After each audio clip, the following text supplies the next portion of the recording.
Hi everyone, Shayna here with Therapeutic Bridges. I am on a mission to decrease mental health stigma, increase human connection, and increase the conversation around trauma-informed systems and resilience-oriented policy.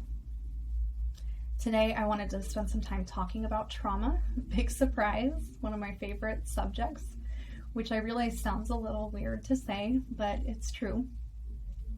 Trauma and resilience is something that I have always been interested in and drawn to. So it really dates back to the beginning of my career when I decided I wanted to be a social worker or a therapist. I think I was always drawn to human resilience and our ability to overcome the most difficult of circumstances and be able to put one foot in front of another and keep going on. I really do believe that humans have something unique and innate in them that allows us to be able to move forward in the face of tremendous adversity. So I wanted to start this talk by framing, first of all and foremost, what is trauma? So trauma is an event or a series of events that is physically or emotionally harmful to an individual, group, or family, and has lasting adverse effects on their functioning. So basically, trauma is what occurs as a result of life or death type situations where someone is physically in danger or also emotionally in danger, and the impact of that event continues to carry a lot of weight and harm for either the individual, the community, the family. And trauma has many symptoms. Some of the most common symptoms that we see with trauma are nightmares, hypervigilance, sort of feeling on edge or being on edge all the time, avoiding triggers that might remind you of the trauma, and re-experiencing the trauma or having flashbacks. So there has been some studies conducted recently that have found that 1 in every 2 adult Americans has experienced trauma as a child, and 1 out of 4 adult Americans has been exposed to 2 or more traumatic events in their lifetime. Now we add on the COVID factor here, and I think things get a little more complicated.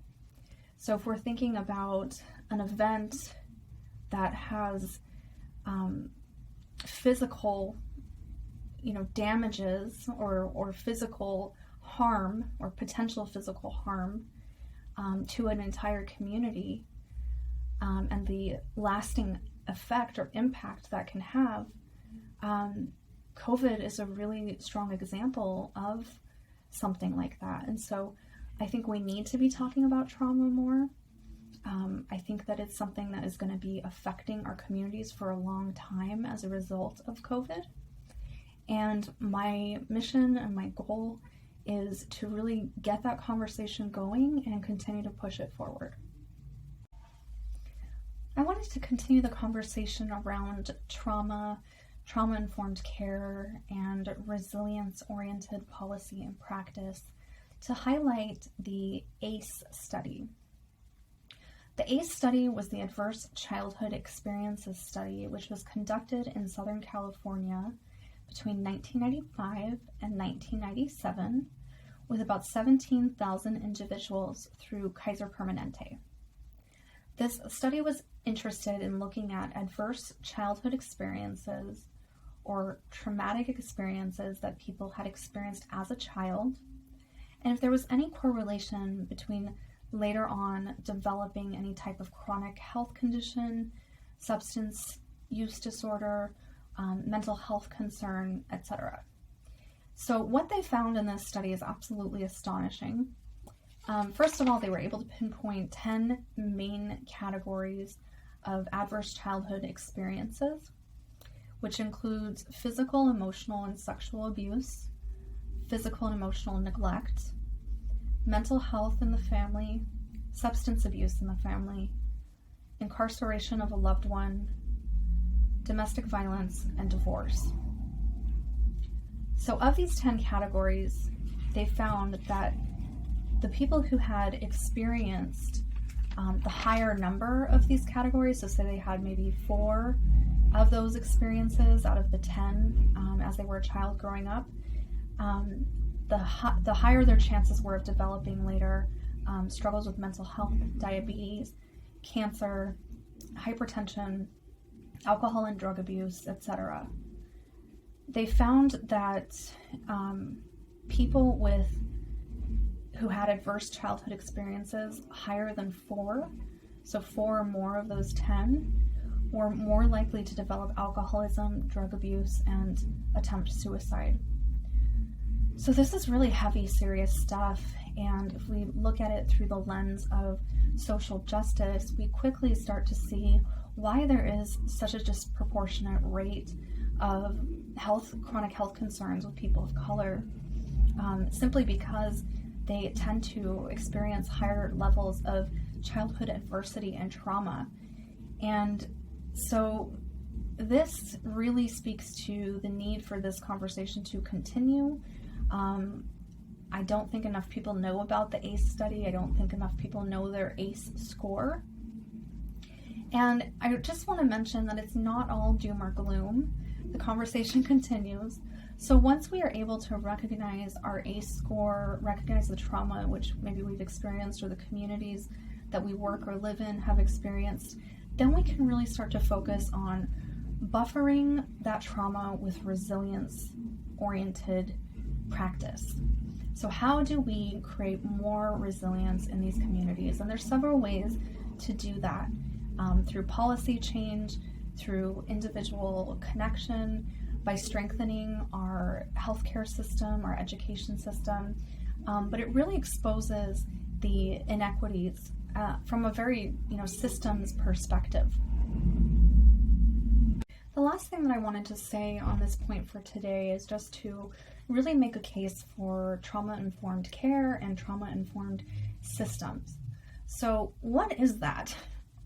I know I talk about it a lot, but what does that mean?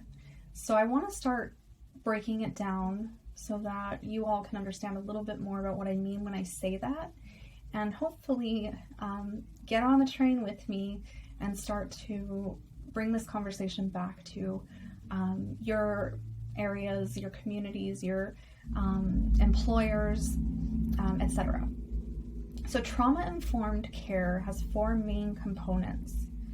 The first one is that it realizes the impact of trauma. So it looks at everything that I mentioned from the ACE study. It looks at what's going on right now with COVID and the widespread impact of trauma that people are experiencing as a result of COVID, and it realizes the impact of that. Number 2, it's able to recognize the signs and symptoms of trauma. So I spoke a little bit about that earlier, and I'm going to talk more about that in future videos. The third part of trauma-informed care is that it responds with appropriate policies and procedures. This is huge. I think so much about the agencies which I have worked at, which are largely health care agencies, and how the policies and procedures are very rarely ever trauma-informed or take into account the impact of trauma or the experience of trauma or people's symptoms of trauma.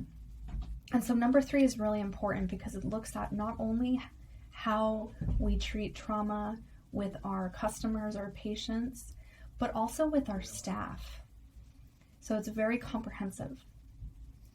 The fourth part of trauma-informed care is also really important, and that is that it seeks to avoid re-traumatizing people.